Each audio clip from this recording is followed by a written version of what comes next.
Okie Good. dokie. I think we're good. So, good evening, everyone. Good morning for those who are further away, and good night for those who are on the other side. Welcome to this e-commerce webinar. I'm really happy to have Christopher Koo on tonight. We've known each other for a long time now, and we've been working together on some projects. So I think it will be very useful to have him on board. And the idea is to understand a bit, get some insights from his knowledge, and also get to know about him a bit more. So first thing, and I know you really like that question, is can you share a fun fact about you that is shareable, obviously, just to get to know a bit about yourself before we get started? I'll give you a yes, I can. I hate the question because, what's fun? Anyway, it was my birthday yesterday. What are my favorite things in life? I like planes. I like orchids. I like cheese plants. That's my favorite plant. Okay, very nice. There we go. How's that for an Was intro? that funny? Okay, No, it we'll see wasn't. that.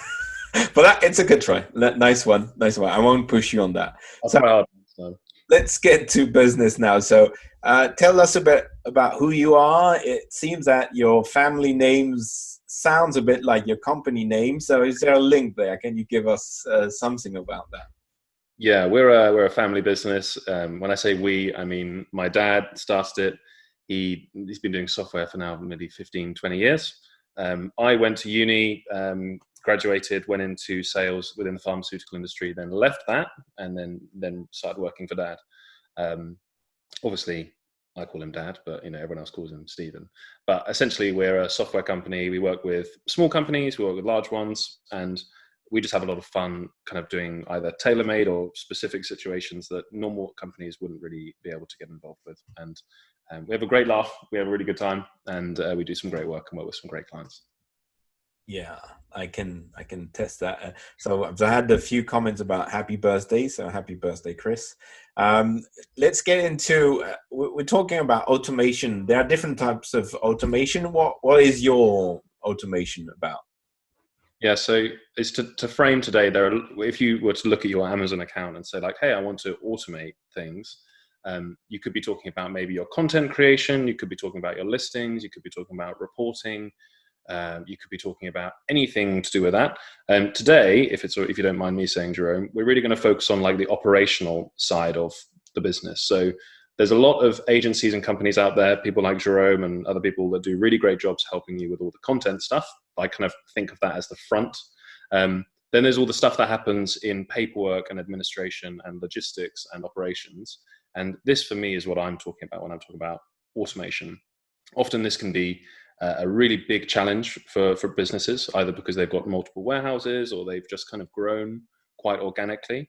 And so that's what I want to be focusing on today, and looking at how businesses can get a good overview of what they currently do, where they want to get to, and then which bits you can automate and which bits at the moment you can't, and what we can look at in the future. And is that for both for vendors, so people selling to Amazon, or to sellers, the ones selling on marketplace? Yeah, so we're talking both about seller and vendor. Today, I specifically want to focus on Amazon vendor, just because it's the channel that tends to have more paperwork. There are often fewer tools available for vendors, but it often is the scheme which attracts bigger clients. So it's like, the bigger brands have a bigger problem because they're dealing with an older structure. Whereas someone who comes in, they've got a seller account, it's £1 million a year, they're doing fine. You get, some tool that just runs things for you. You don't have to worry about it too much. Whereas you get a big multi-million-pound company, they're a vendor, and it's a complete pain in the neck. So we can talk about both, but I think for me, my expertise is more around Amazon vendor. Okay, so when we talk about automation, obviously you're talking about how to optimize or make your operation more efficient. So there's probably a first element is to understand how much time people are spending on handling the operation part of Vendor Central, I believe. Yeah, it's usually the first question, or one of the first questions I'll ask people. It will go like, are you a vendor? How are you finding it? And within those two questions, someone will say either, well, it's okay, or maybe I'll say it's a complete well, to use nice words, it's a real challenge. Maybe Monday morning, Wednesday morning, there's just like administration completely backed up with paperwork, downloading orders, allocating stock, trying to make things work, lining it up, creating pick lists, sending off to the warehouse. And then when the warehouse is done packing it, they then have to take it back and say, hey, here's how we packed it. And then some poor souls are in administration keying in what went into which box to get the label to send back to the warehouse for them to send the actual shipment off. And if you had a survey to make, how many times do you get the singers, oh, it's awful versus it's going good when you're talking to vendors? It depends what size they are. Like if someone says to you, oh, it's fine, and they say, oh, it only takes 20 minutes every day, either they've got a system in place to do that for them, or they just aren't doing the volume that other people are doing. I would wager that anyone who's doing serious volume on vendor either has a system in place or is having a complete nightmare over time. And what for you is volume? How do you, like a number of orders, or do you have a threshold where you say, okay, under a number of orders, you shouldn't, be looking at automation, and what's your? It's hard to say, because if you have a high value, low quantity product, then obviously it's different. But usually if someone's doing maybe more than £50,000 a month upwards, it's going to become a substantial problem. So what's that, 600 a year? At $1 million a year, you're definitely looking at your options. And do you have, or do you look at it at numbers of orders per, or lines of orders per month or whatever, which is a threshold, or is that more difficult to? You talk most in numbers, like in sales? Yeah, again, difficult. Sorry, the first number I mentioned, the 600,000, that was in pounds per month. Okay. I think you asked units or pounds.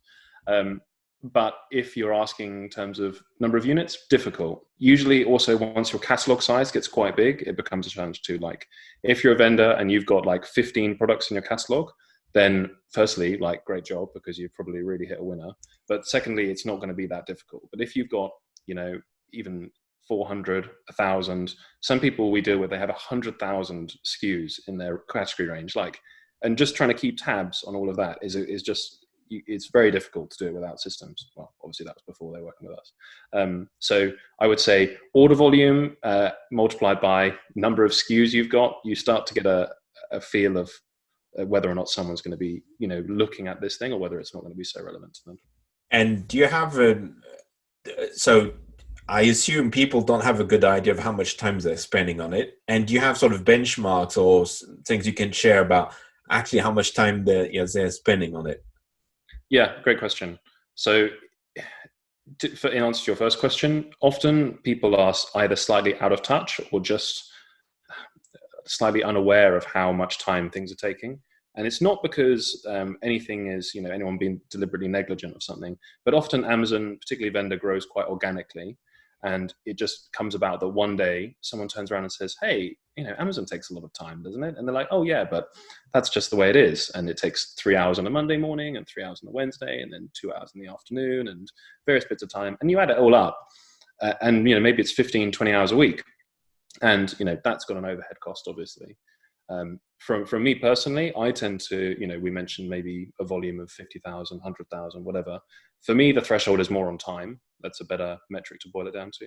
Usually over about maybe 8 to 10 hours a week in total worth of administration operation is when I would say to someone, maybe it could be financially viable for you to invest in a system which would automate this for you. And do you have any tips to companies, like if people are listening and they are vendors, and to how much or how they could have a good idea of how much time they're spending on it? Do you have what are the tips to do that efficiently, let's say? It's to, firstly, I would say have a discussion internally, like get the right people to the table. You probably know all the people already. Maybe it's yourself already, but operations manager, someone who's in the warehouse. Either it's the customer service manager or it's the administration customer service lead or something like that. Someone who usually sits with the paperwork people. Someone in finance, because they tend to do the invoicing. And then usually there's a manager above that, or maybe it's one of the three of them, who can then kind of get everyone together and say, let's have a real discussion about what actually happens. What's the process that Amazon vendor goes through on a Monday morning? Who does what? and how much time does it take? Okay, right, we've got 3 people working for 3 hours on a Monday morning, and then we've got 2 people working on a such time for this many hours. And it sounds a little bit like consultancy and, mapping one up. You don't have to be too, I don't know what the word is, watertight. It doesn't have to be down, 2 hours and 53 minutes. But if you can do a quick on the back of an envelope calculation and say, wow, we're spending a lot of time on this. So that'd be my tip, really. Get the right people together, have the conversation. And often when I am engaging with a company, I'll say to them, I'll talk to the first person. I'll say, look, what's your role? Who else is involved in this process? Because there's never just one person who manages Amazon Vendor. Maybe one person does the content, one person does the marketing, one person does the operations, someone does the administration, someone does the finance, someone manages it, someone pays the bills. It's like you have to have all those people, apart from the content maybe, to have a discussion about automation. Yeah.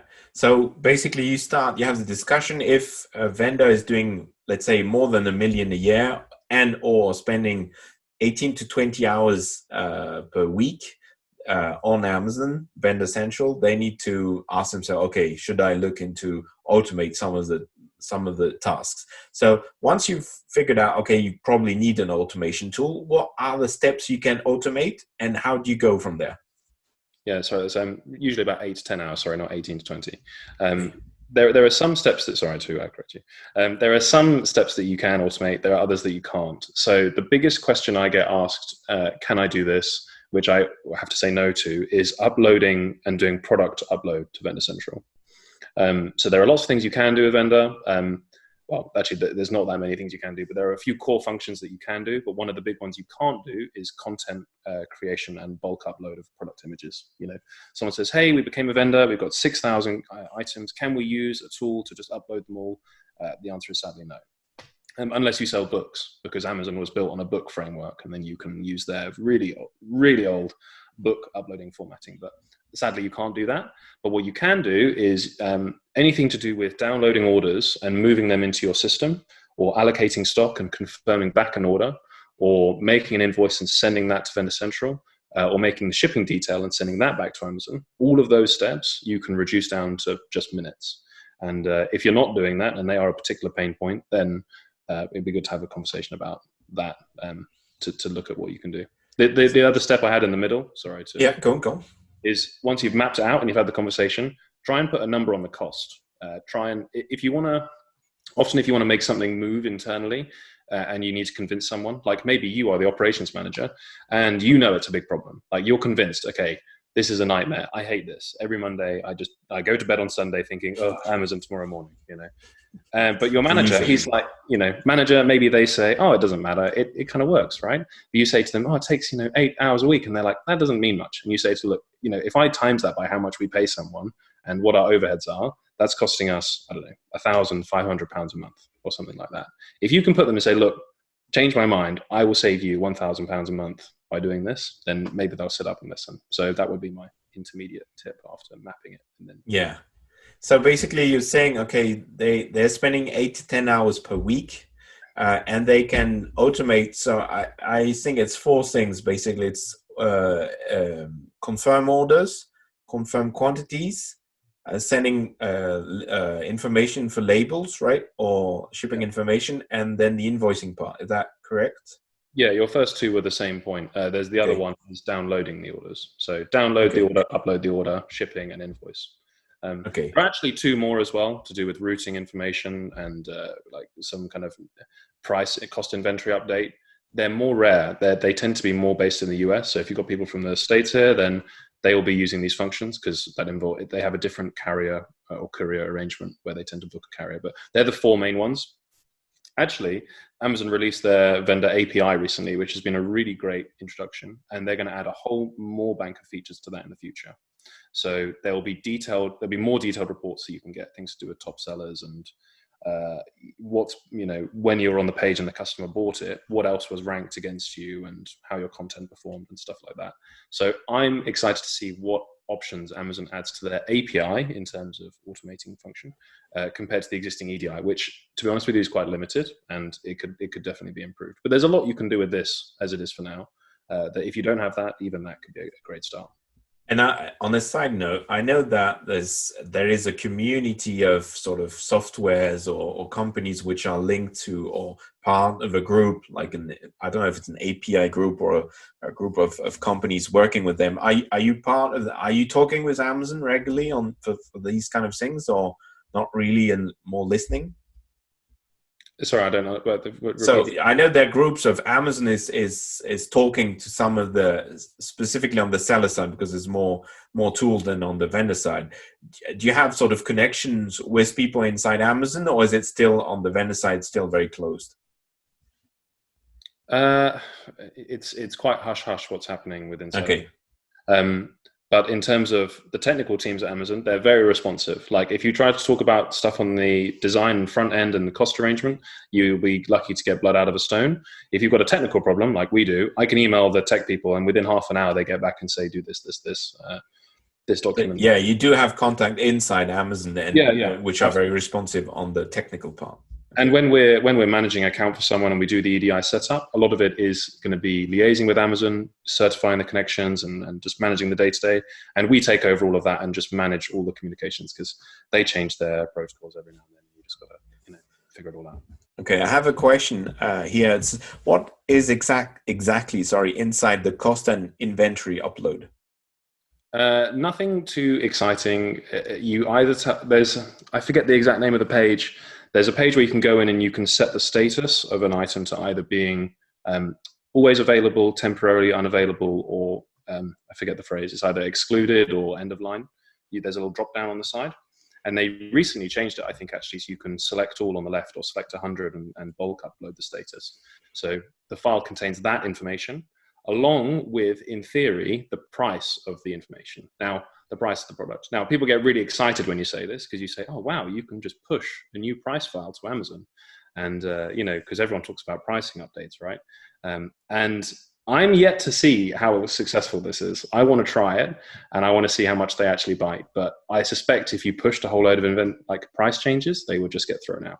But the availability ones, they might be more receptive to that. And, well, when I say might, I mean they're going to take those ones, no problem. Yeah. On the vendors,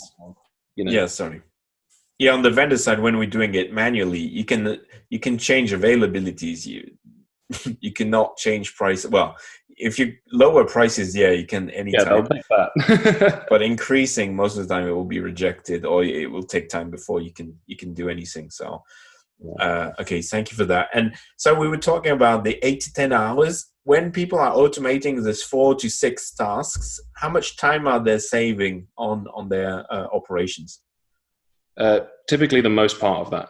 I should say as well, like 8 to 10 hours is probably like the lower end of what I see. Usually when I speak to people and they've done an analysis internally, it's 20, 25, 30 hours of total man hours. It's nearly one person. Nearly either a whole full-time employee or like a half an FTE's worth of time gets completely chopped out. But it's not just about time saving as well. Like if you think, okay, well, I spent some hours and now I arrived at 8 o'clock on a Monday and then the warehouse started doing things at 12 or 1 o'clock in the afternoon. Like it's not just a cost of 4 hours to you. It's the fact that Amazon shipment might then get delivered a whole day later. And maybe that carries ramifications for your payment terms and your shipment delivery windows. And maybe your courier makes a mistake 1 in 10 times. Like it has a knock-on effect on everything down the line. So you don't want to just be thinking, oh, it's 4 hours. It's also got a bigger cost than that when you look at the whole picture. And do you have some case studies or things where you had customers which were having issues like logistics issues, and they had to pay, for example, fees of things because they misdelivered or problems which have reduced after the automation? Do you have sort of data about how much percentage they are paying less or something like that? Yeah, the number of chargebacks and quantifying things, there are lots of different metrics you could go off. So I don't want to go into too much detail here because there are like 10 different chargeback types and shipping windows. Obviously, if someone wants to ask me about that, you're very welcome to. But the main things we see are time saved in administration, shipping costs overall get cheaper because you can mix shipments together. So it just becomes much more efficient. And then also the chargeback, specifically to do with, I don't know if you have a different amount in the US, I think it might be 10 cents, but there's a specific one called Carton Information Compliance. where you get a 5 pence per item that was non-compliant. And we basically see that one get completely eradicated. Now, it sounds like not much. People look at it, oh, maybe it was £300 this month, £800 the next month. But over the course of the year, like, that's a lot of money. And I spoke to a guy the other day. He was spending £40,000 a year on this chargeback, in 5p's worth of items, because he was shifting, tens, hundreds of millions worth of units. And if you could say to someone, hey, put a system in that costs you obviously less than 40 grand and save 40 grand, it's like, why would you not do that? If someone would like some more detailed information on that, I'm happy to have a conversation afterwards about that, because it might be a longer conversation. Okay. And maybe before we share the freebies and we get into the questions, do you have any a case study or a good example of something where they had really that made a big difference for them? Yeah, absolutely. That's a nice question that you asked there. We've just published a recent one, actually, with a company. They're an English company based in Leicester. And not this Christmas just gone, but the one before, they came to us and they had to cancel maybe 60-70% of their orders to Amazon because they just couldn't handle them. It was great, but it was terrible.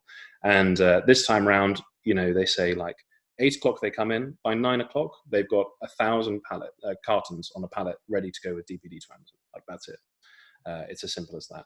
And they just, I'll happily show you the system, but essentially you just can go click and it will just accept the entire day's orders, make all the pick lists.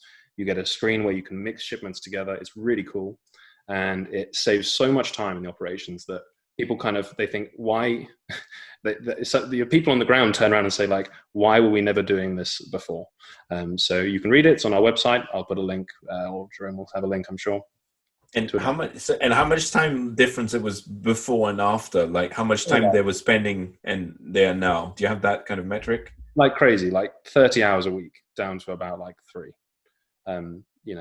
It's incredible, and that's including like the operations time as well. They've still got to go and pick and pack the boxes, and someone's got to stack them up and shrink wrap them and get the label. But it's just it's well worth it for them. And in the chargebacks alone, their chargebacks are about £1,000 a month. And that's less than we charge. That's 12. Yeah. Okay. Yeah. So that's less than we charge. So, like, even just on that front, it's been a worthwhile. Yeah. Okay. And if we were to, so in a summary, basically, if you're doing 1 million a year, or you're spending 8 to 10 hours per week, it makes sense to look at the automation. And you've got 4 main tasks to do with basically with your orderers and confirming orders, confirming quantities, and also with the invoices, and you can reduce that by 10. Basically, that's the time you're spending, right? Can I put a non-biasing statement in this? Obviously, I'm slightly biased because we run our own software automation tools to help people. There are many others on the market available for you, particularly if you're in the UK or the US. Really good companies. I'm not going to say a bad thing against them. My advice would be try out lots of them. Find the one that fits your company the best. There'll be some that do more basic levels of integration. So let's say you use SAP, NetSuite, Dynamics, or Sage or something like that. And they go to vendor and they'll just take the information and just drop it into Sage for you. And maybe for where you're at, that's like the perfect thing, because the biggest issue is just downloading the orders and re-uploading them again. And that might do a huge work. And that might be a really great step. We're slightly different to that because we add in a whole level of functionality to do with automating all the allocation and stuff as well, and also the shipment combining, and we make it, I was going to say more complicated, but we just give you deeper levels of automation that those kind of systems won't give you. But I do want to say, like, it's not just like the Me Show and us, what we do. There are loads of really great companies out there. How to be humble when you're the best. That's right. So on that note, I know you've got a few things to share with the audience in terms of goodies. So if you want to give us some snippets of what it looks like. So I've got 2 things. If you want to download these, I don't know if these would be helpful to you. Like I say, often I have 2 conversations with people. The first one is tell me about what you currently are doing, and the next one is tell me about where you want to get to. And the first one, I find it really helpful to sit down with them and say, okay, literally, like we said, talk me through the process. So most of the stages, I hope you can see my screen now. Most of the stages happen in this order, like Amazon raises purchase orders, someone downloads them, someone copies them into the system, someone allocates the stock, and so on. All of these different stages courier labels made, sent to Amazon, and then finally accounts. And I thought it might be helpful, if you would like this, to just say what day this happens on, how many hours it takes, and who does it. And you can download this and print it off, and or you can make your own one. I don't mind, but it will be a great way of just giving you something to work with in terms of having that conversation internally. And then for the more, I don't know, Excel loving among you, I made the equivalent Excel spreadsheet. Hopefully you can see this one. Yeah, we do. Where it's the same stages here, and you have the who it is, but you can have an interactive Gantt chart. So I was really proud of this. Jerome thinks it's, I don't know, not so cool. But essentially, if you type in the times here, like if I type in 10 and then I type in 15, it will highlight this block for me on this side here. And I can change which day it is and it will jump around. So I think it's really fun. I'm a bit of an Excel kind of guy, and I thought this was really cool. And hopefully, if you want to have something visual that helps you see, okay, here's where our time is going, you can see it. And this is available for you to download. And just by way of comparison, this is typically the profile we get with people that we work with. So all of these processes here happen pretty much like within 2 minutes of the day starting, including these two actually as well.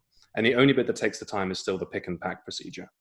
So if this is something that if this is where your problem is, then automation is probably to do with roboticizing your warehouse. If this is where your problem is on these ones, and here as well, and making the label, then you need to be looking at getting something in place to help you, whether it's us or something else. So if you would like these, either put an interested or write your email in the comments and I'll send you a copy, or we'll have it on LinkedIn. You can get in touch with us anyway to do that.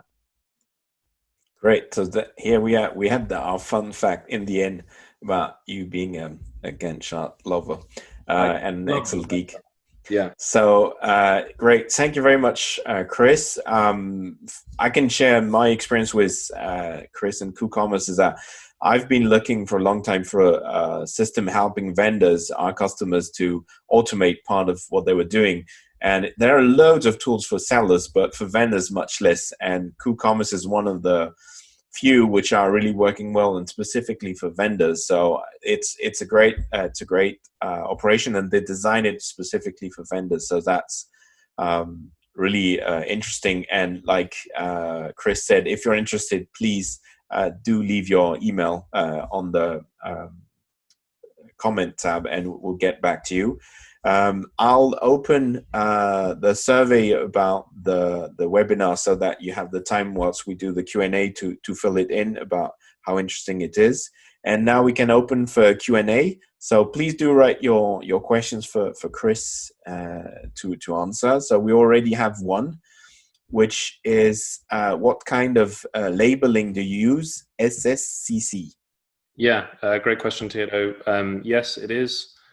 If you're doing the non-EDI method, it's AMZNCC. We switch to a license plate receive compliant format, which is SSCC. I know you know what I'm talking about. I don't know if everyone else on the panel on the webinar. Maybe you could give us a bit more like SSCC and. Yeah, I didn't want to jump into too much jargon. Can I write to everyone? I'll write in the chat as well. It just means serialized shipment container code, just so I'm not too much jargon. That's what SSCC stands for.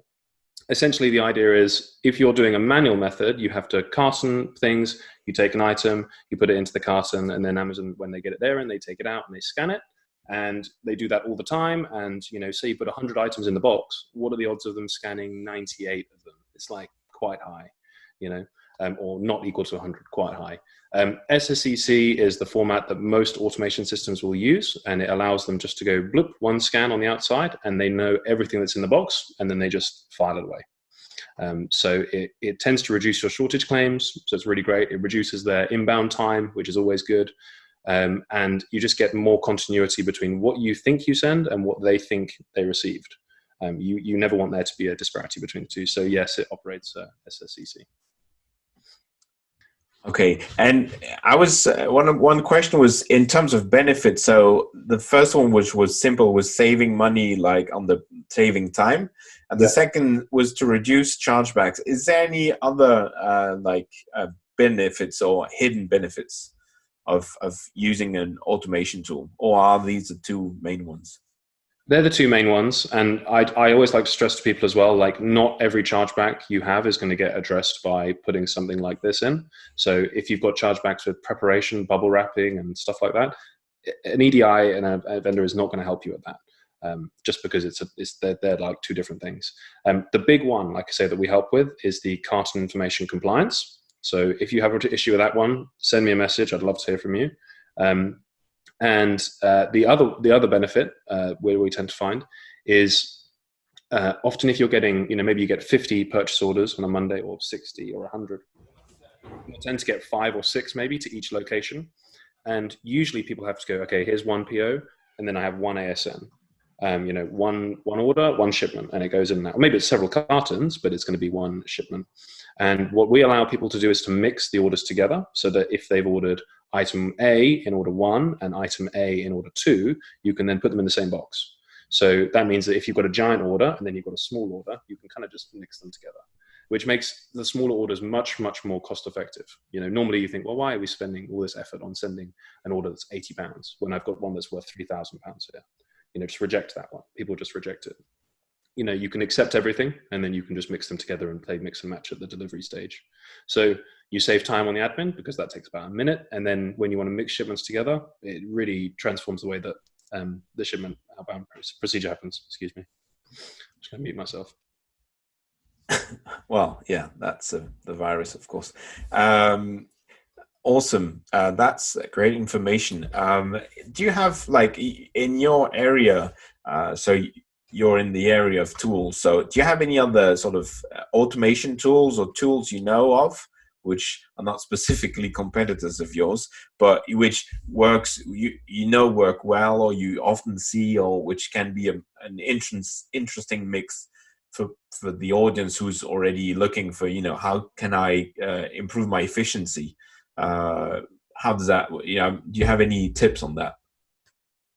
Yeah, I mean, if you open up the definition of automation to be beyond what we started out with, to do with the operations, and move back into like the content and the marketing, there are huge numbers of tools that will tell you about your ranking and the content and stuff like that. Like Helium 10 and Selix and all of that kind of jazz.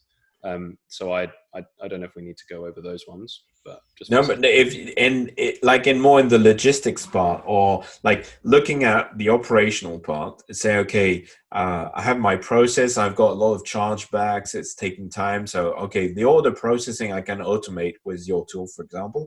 On the rest, do you know of other tools or other tips you could share for the audience on the operations specifically? Yeah, I suppose my main advice would always be like, don't let something just be going under the radar, just because it's Amazon, right? Like you put up with this all the time. Amazon, they throw in a chargeback here or a shortage claim there, or they put in a thing about this, or your third-party warehouse, they say, oh, we just got a bill of £800 because we spent some time doing this thing. And once you actually dig into it, you say like, well, why are you charging this money? Like, where is this cost coming from?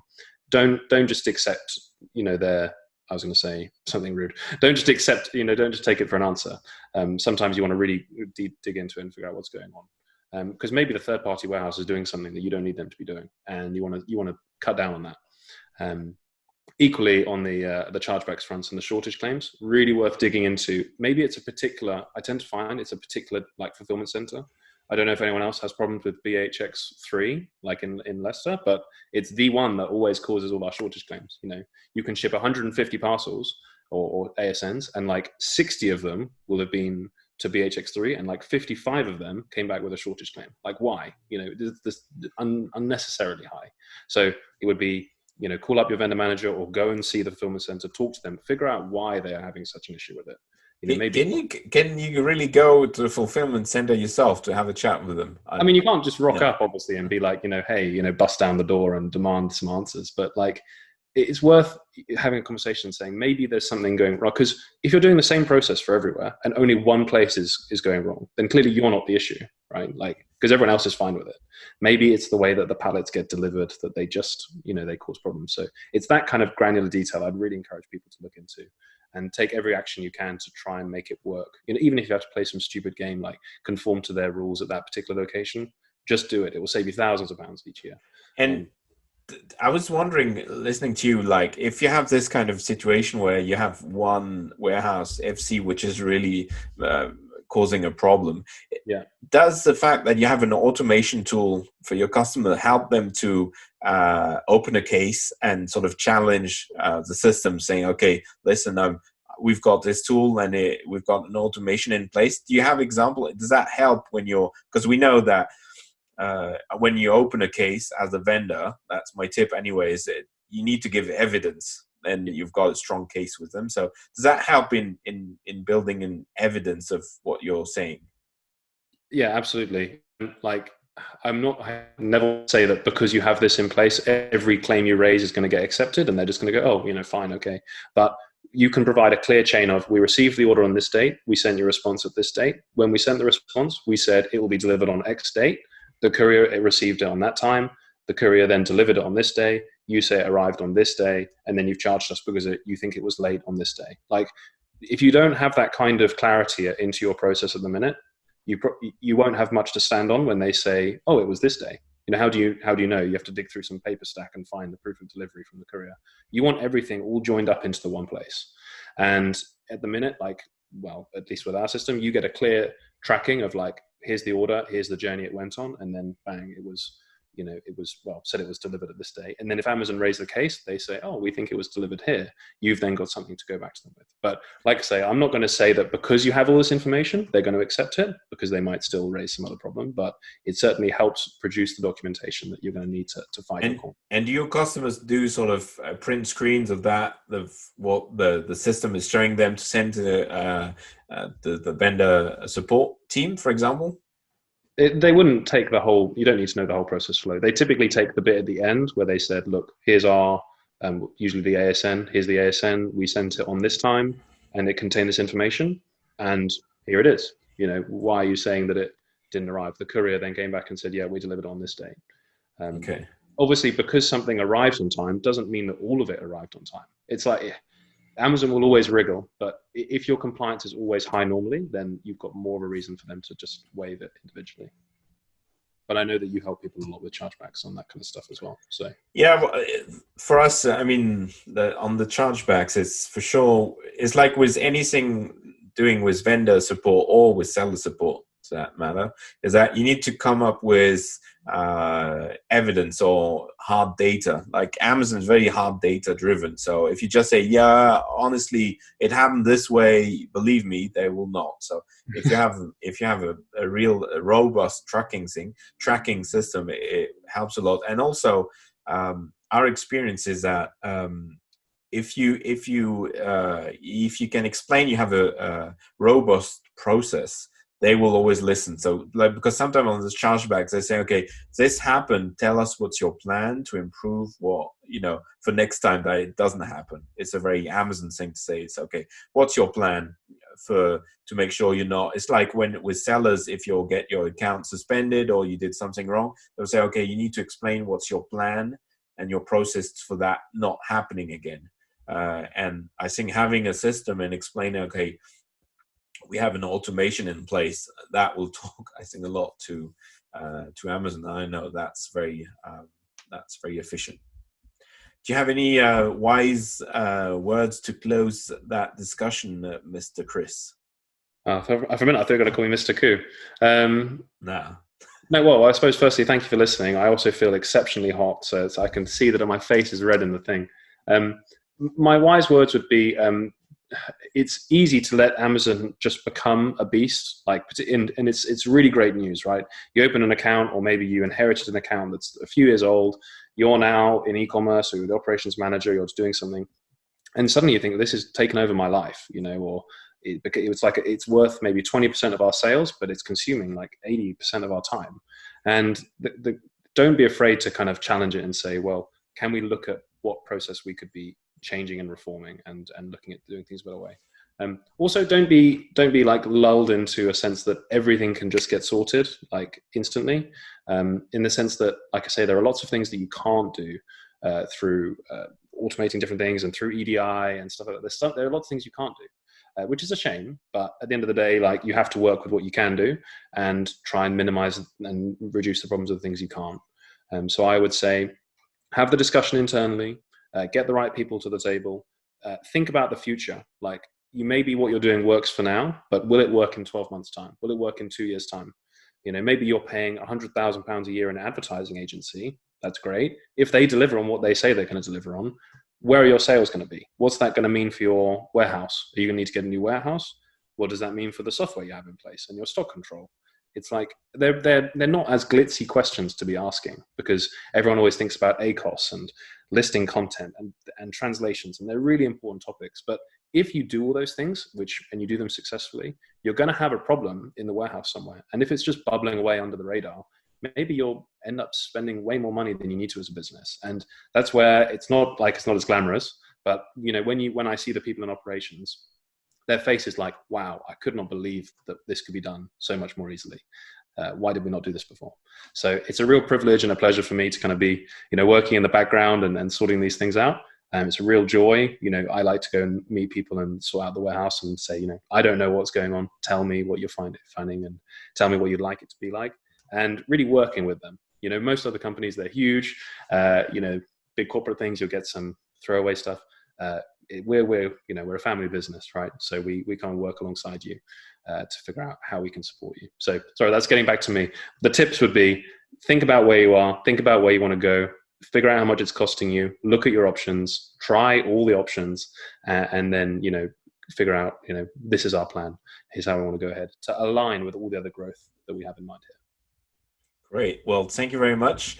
And I think that, it makes sense. Everything about Amazon is to be able to scale. And one of the issues we have when we do consulting for strategic buys, helping companies to be ready for that growth. Sometimes it's growth can be an issue, like for the cash flow, for the operation, for the system. So looking at Amazon is looking at scalability, and automation is, of course, one thing which is a key success factor for your scalability of your business. So thank you very much, Chris. I think no question left unanswered. So anybody want anything, you can type in the comments and we'll get back to you. Thank you, everyone. Have a good evening and see you soon. Bye-bye.